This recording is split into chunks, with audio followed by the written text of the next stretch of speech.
Entre 0 e 9? Qual a nota dessa história?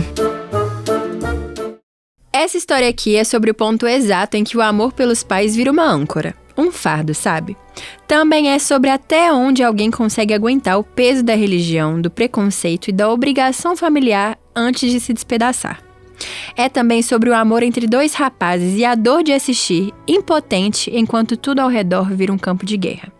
É uma história um pouco complicada, mas que sinto que tem se tornado cada vez mais comum no Brasil. Vamos lá. Quem me contou essa história foi o Júlio. Ele é de Florianópolis, mas faz faculdade no interior e mora por lá. A cidade fica a umas 3 horas de Floripa. O namorado do Júlio é o Jonas. Ele é de Goiás, mas se mudou para Floripa para fazer faculdade. Já se formou e só trabalha atualmente. O Júlio conheceu o Jonas num sarau que acontecia num barzinho alternativo de Florianópolis quando ele estava de férias da faculdade. O Júlio falou que naquela noite o Jonas recitou um poema que ele mesmo tinha escrito. Todo sobre silêncio, medo e coragem. E o Júlio, que nem era de se impressionar fácil, ficou ali completamente hipnotizado pelo Jonas e apaixonado. Depois do sarau, ele puxou pra conversa. Tomaram umas cervejas e já ficaram por ali mesmo.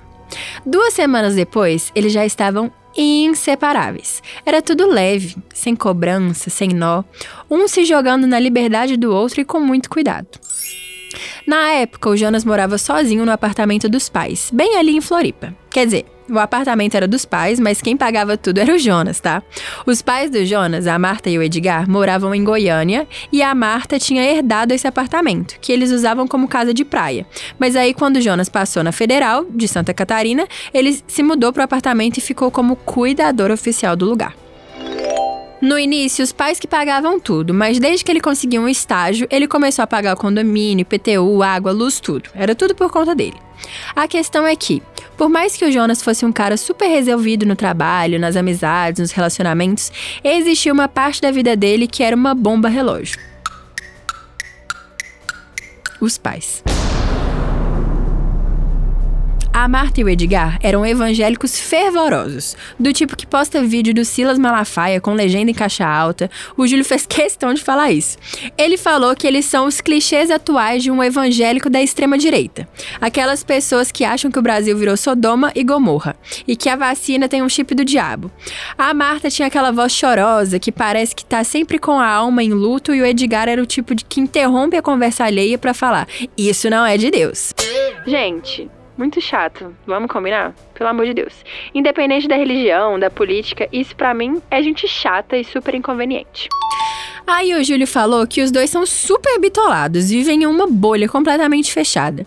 Eles venderam a casa lá em Goiânia e estão de mudança pra Argentina. Isso mesmo. O Júlio falou que os pais do Jonas estavam nos protestos do dia 8 de janeiro, em 2022, lá em Brasília, mas saíram ilesos. Não foram presos nem fichados, mas desde então andavam paranoicos dizendo que o Brasil tinha virado comunista e que eles iam ajudar os irmãos exilados, e que a Argentina agora era um refúgio da direita cristã. Meu Deus, que papinho, hein? Então, venderam tudo lá em Goiânia. O Edgar foi sozinho pra Argentina primeiro pra encontrar um lugar, pra encontrar um pessoal, resolver coisa de apartamento e... enfim. E aí, adivinha onde a Marta foi parar? Pois é, no apartamento de Florianópolis, lá onde o Jonas morava. E foi passar uns dias até o Edgar conseguir resolver tudo lá na Argentina. Quando o Júlio ficou sabendo disso, ele disse que teve um treco. Eles moravam longe, mas o Júlio conseguia ir quase todo final de semana pra Floripa e tinha vezes que ele nem falava pros pais que estavam na cidade, passava todos os dias lá na casa do Jonas. Mas agora, com a mãe dele lá, como é que ele ia fazer isso, gente? Acabou os encontros e o Júlio ficou preocupado até com o futuro do relacionamento deles, a verdade é essa. Agora a gente volta um pouquinho na história. Pra eu te contar que há 2 anos atrás, mais ou menos, a Marta foi passar um feriado prolongado em Floripa. Só foi ela. E aí o Jonas acabou se assumindo pra ela e também disse que tinha um namorado, que era o Júlio. A Marta ficou 3 dias deitada na cama, sem comer, chorando, gemendo e dizendo que Deus tinha tirado tudo dela. O Jonas falou que ela fez um drama, mas um drama que ele não sabia que a mãe dele era tão boa atriz, que ela deu um verdadeiro show. Ficou muito mais tempo do que o previsto porque estava fraca pra ir embora. Tem base? Bom, o Jonas vendo tudo aquilo e achando que estava matando a mãe dele na tentativa de evitar uma tragédia maior, o que eu não concordo e que fique muito claro aqui, prometeu, entre aspas, que iria mudar e disse que tinha terminado com o Júlio. Isso acalmou o coração da Marta, pelo menos o suficiente para ela entrar num avião e voltar para casa dela. Mas antes de voltar, o Jonas fez a mãe prometer que ela não contaria nada pro pai dele, que era só um segredo entre eles, e a Marta concordou. Marta voltou para casa e, mesmo longe, ela ligava sempre, cobrando progresso, perguntando como que andava a libertação dele, enfim. E se o Jonas desconversava, ela voltava pro choro ou então pro surto. Acontece que algum tempo depois a Marta resolveu contar tudo isso pro Edgar. E agora ela estava em Florianópolis, pronta para fazer uma intervenção de salvação com o filho dela. Os dois já tinham planejado tudo. Ela não foi só passar uns dias, ela foi para fazer uma intervenção no Jonas. E como que era essa intervenção, Aline? Os dois, a Marta e o Edgar, tinham entrado em contato com um pastor da igreja de Florianópolis, da congregação deles lá, e nessa igreja tinha um ex-gay que eles tinham conseguido agendar com esse cara de levar o Jonas lá para eles conversarem e converterem o Jonas. Era mais ou menos uma coisa assim. É óbvio que o Jonas não aceitou isso, né? E sempre que eu vejo uma situação dessa, eu acho tão absurdo, gente. Pelo amor de Deus, essa coisa de ser bitolado já tá ultrapassada, pelo amor de Deus. Mesmo assim, a Marta ainda estava na casa dele e o Jonas tentava manter tudo sob controle, mas era impossível. Todo dia era uma briga nova, um sermão, uma acusação. E tudo isso piorou quando o pai voltou para a Argentina. O Júlio disse que não entende muito bem, mas parece que eles precisavam esperar algum tempo para liberar a casa na Argentina, enfim. Então o Edgar voltou e também foi ficar lá na casa deles em Floripa. Aí o Jonas falou que os pais dele tomavam conta do apartamento, reclamavam da decoração, da comida, da energia ruim da casa. Diziam que o Jonas tinha sido contaminado pelo pecado e que o demônio da homossexualidade tinha se alojado nele como uma praga e que ele precisava ir para a igreja para fazer um exorcismo. Vocês têm noção do nível que chegou? Gente, isso é muito pesado. O Júlio falou que teve uma vez, em um restaurante, que o Edgar chegou a gritar pro Jonas.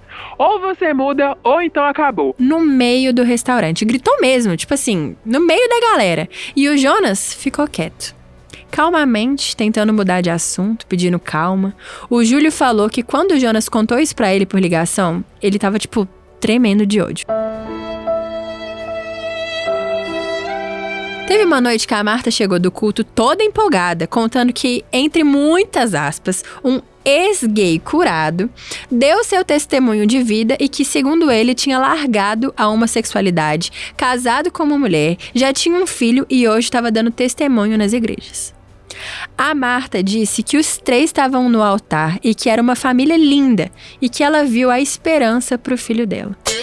O Júlio falou que o Jonas nem respondeu, gente. Só balançou a cabeça em silêncio, tipo assim, ah, tá, beleza. Então tá bom, qualquer coisa você vai me avisando. Essa situação toda deixou o Júlio muito indignado e ele não consegue entender o porquê que o Jonas ainda se presta a isso, porque ele simplesmente não depende dos pais pra nada. Ele tem um emprego ótimo, um diploma, a própria vida. Quem paga as contas da casa é ele, mas ainda assim deixava os dois falarem o que eles queriam. Tomarem conta do espaço, desrespeitarem o relacionamento deles. E o Júlio, olha, o Júlio queria explodir. Queria pegar um ônibus, bater na porta e gritar: vão embora daqui! Mas não pode, né? Não pode, né, Júlio? Não! O Júlio sabia que qualquer coisa que ele fizesse só ia piorar ainda mais a situação. Que ia estourar no Jonas, sabe? Então ele tentava apoiar de longe, com mensagens, ligações, tentando dar força mesmo. Só que dentro dele já nasceu um conflito com o Jonas.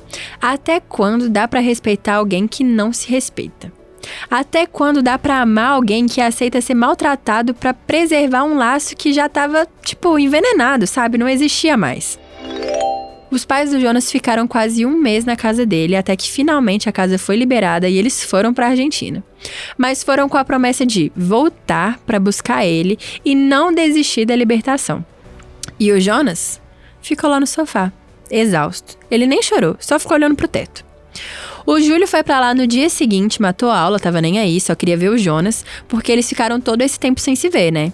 E aí eles se reencontraram, choraram, e a primeira coisa que o Jonas perguntou foi: Você acha que eu fui covarde? O Júlio falou que demorou pra responder. Porque não era tão simples assim, sabe? Não era covardia. Era uma vida inteira sendo moldada pelo medo, pelo peso da religião, pelo amor condicionado. E ele ainda tá com aquele sentimento de que vai viver uma relação com a sombra dos pais do Jonas. Porque quando a coisa aperta, o Jonas não enfrenta. Isso aconteceu recentemente. Marta e Edgar estão começando a vida lá na Argentina, lá na bolha deles. A Marta vive mandando versículo da Bíblia e tentando fazer o Jonas ir pra igreja. O relacionamento dos dois, Júlio e Jonas, tá um pouco abalado, mas tá bom, tá indo. Eles já estão juntos há quase 3 anos. E o Júlio fica com um certo receio, né, de como que vai ser quando os pais dele resolverem voltar. Ou então pior, vai que não dá certo na Argentina, né, porque ele acha que não vai dar certo as coisas lá. Porque lá não tá nada fácil. E se os dois voltarem pro Brasil? O único lugar que eles vão ter pra morar é Florianópolis, lá na casa que o Jonas mora. E aí? Como é que vai ser? Bom, eu trago aqui algumas dúvidas. O quanto vale a pena manter uma relação com os pais que só te querem se você deixar de ser quem você é? Dá pra amar alguém que só te ama quando você se cala? Até quando vale a pena tentar proteger os laços de sangue quando eles são os primeiros a quererem cortar os seus pulsos? O negócio é o seguinte, se fosse eu, no lugar do Jonas, eu já tinha pegado as minhas coisas muito rápido e tinha saído da casa dos meus pais. Se eu tenho condição pra alugar um apartamento, pra morar em outro lugar, pra me virar sozinha, eu não preciso ficar passando por isso não. Eu prefiro me afastar até se eles me entenderem, ou se não pra sempre. A verdade é essa. Essas respostas só o Jonas pode dar pra gente, né? Mas, sinceramente, tem hora que o silêncio vira cumplicidade. E isso também mata. Por hoje é isso. E se você tiver histórias que queira que a gente conte aqui, mande no entre0e9podcast@gmail.com. Ó, os números são números mesmo, viu? Vou repetir aqui. Entre número 0 e número 9, podcast@gmail.com. Tá bom?